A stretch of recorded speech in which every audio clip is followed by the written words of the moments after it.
Zawdy zacnie zaproszę na szolka tyju z Lejem Swaczyną.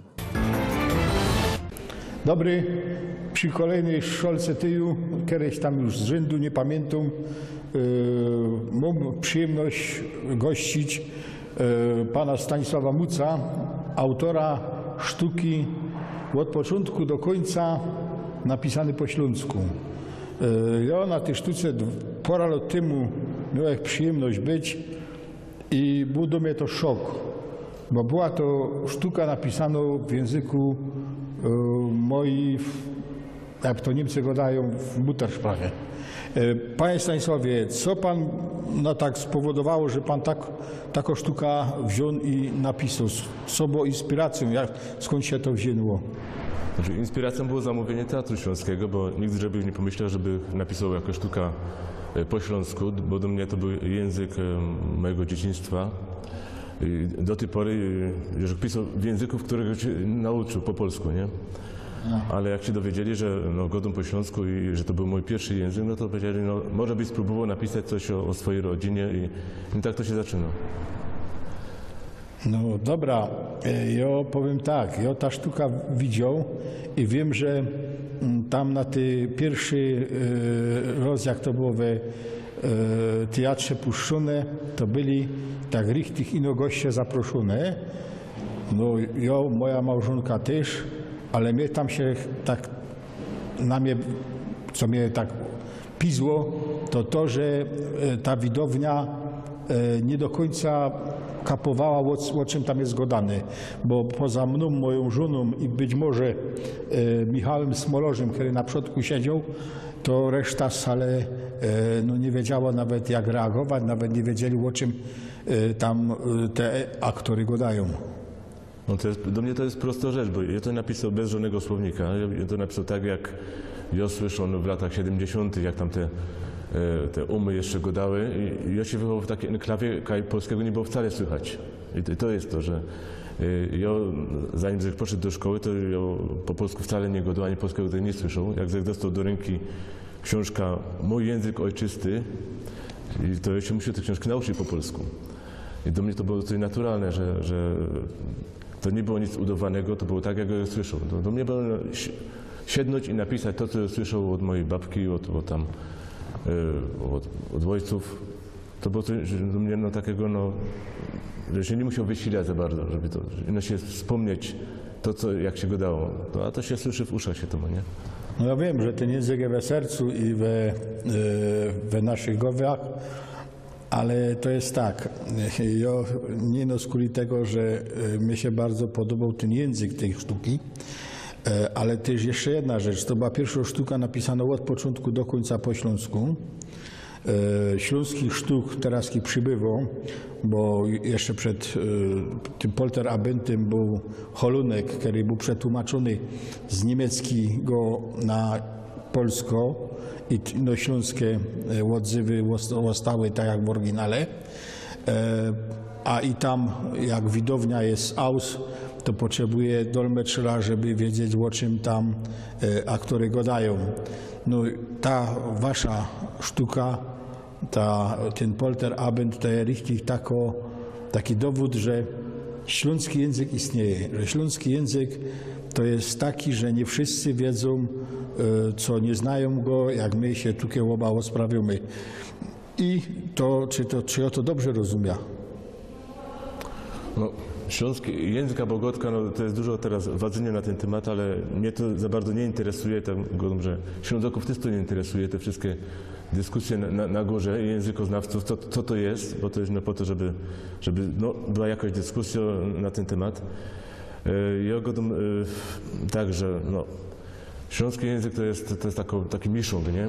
Wszystkiego. I czeskiego, niemieckiego, polskiego, staropolskiego. I nie idzie powiedzieć, że jest to coś takiego, co by powiedział, albo polskie, albo niemieckie, nie? Tak się te dyskusje są, czy my te germanizmy, jak to się go dało, wypłyniemy z tego, bo to jest błędna droga, czy one tam będą. To jest, ja używam takiego języka, jak go słyszę. Ja go na przykład, nie powiem śrubokręt, Schraubenzieher, bo to jest mój język i tak ja się nauczył. Schaufenster, Schraubenzieher. I jak mi ktoś powie, że to jest germanizm, no to nie, to jest to słowo, jakie ja poznam w dzieciństwie, nie? No ja, genau, bo ja też pamiętam tak, ze szkoły przyszedł do mnie taki belfer, że ze zawodu mi padał: chłopcze, to się nie mówi Schraubstock, tylko Śrubsztak, a on był z Lwowa. No jaka różnica jest w germanizmie Śrubsztak i Schraubstock? Oba są germanizmy. No tak samo my go damy z opaska, a za przymszą go dają fartuch. A fartuch to jest fortuch po niemiecku.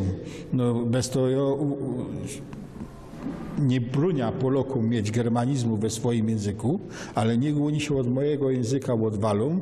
Jak ja godą frelka, karlus, szac, świdraty, glacaty, puklaty, żadło, czy inne słowa, które coraz to mniej są godane z kuli tego, że belfry i lektory we szkołach nasze dzieci i mnie już też próbowali jak najbardziej spolonizować i zabroniali tego godać.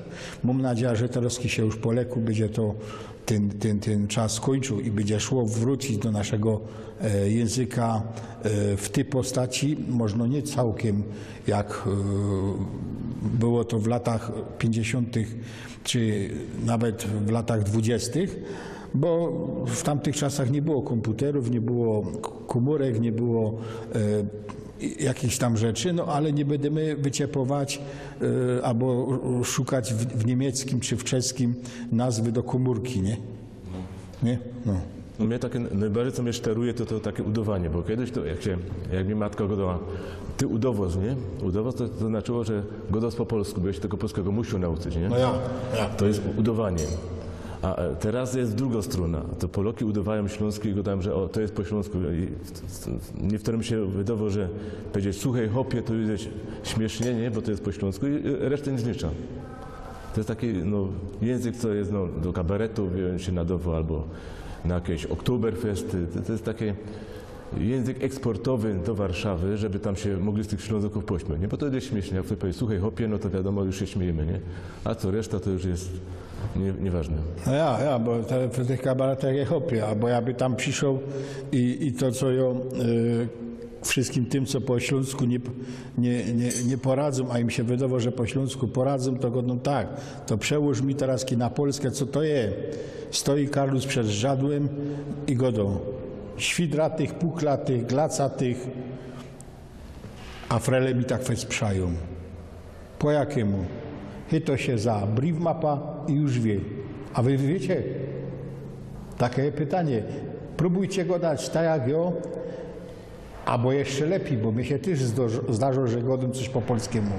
I wtedy będziemy mogli powiedzieć, że na takie polterabenty pójdzie iść. Bo ja myślę, że tutaj w Erudzie, czy w innych tych enklawach śląskości, polterabend będzie sztuką zrozumiałą, a nie sztuką do ludzi, którzy się na nie czują jak na tureckim Kozaniu. Mam recht? No my się zabieramy wszystko od złej strony, jak ci językoznawcy dyskutują na poziomie naukowym, a powinno być tak, jak jest na zachodzie, że językoznawcy idą tam, kaj ludzie gadają, biorą sobie dyktafon i jeszcze chytają te ludzi, co mają po 80-90 lat i ta mowa jest wtedy żywą.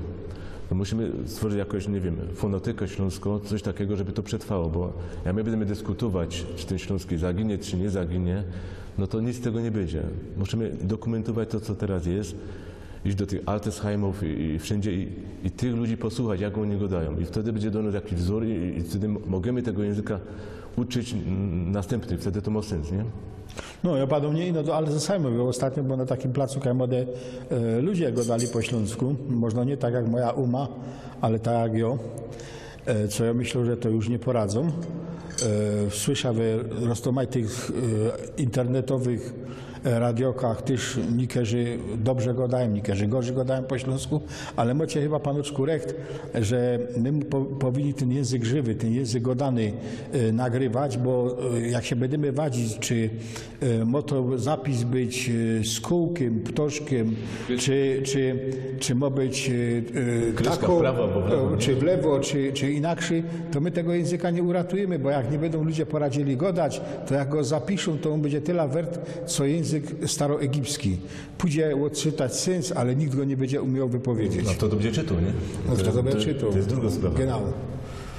No ja myślę, że na tym możemy dzisiejszą szolkę tyju skończyć. Jeszcze spróbujemy wam tutaj w telewizji pokazać pora takich ciekawych bildów, które familia od pana Muca przechowała do dnia dzisiejszego. Dziękuję Państwu. Na dzisiaj to by było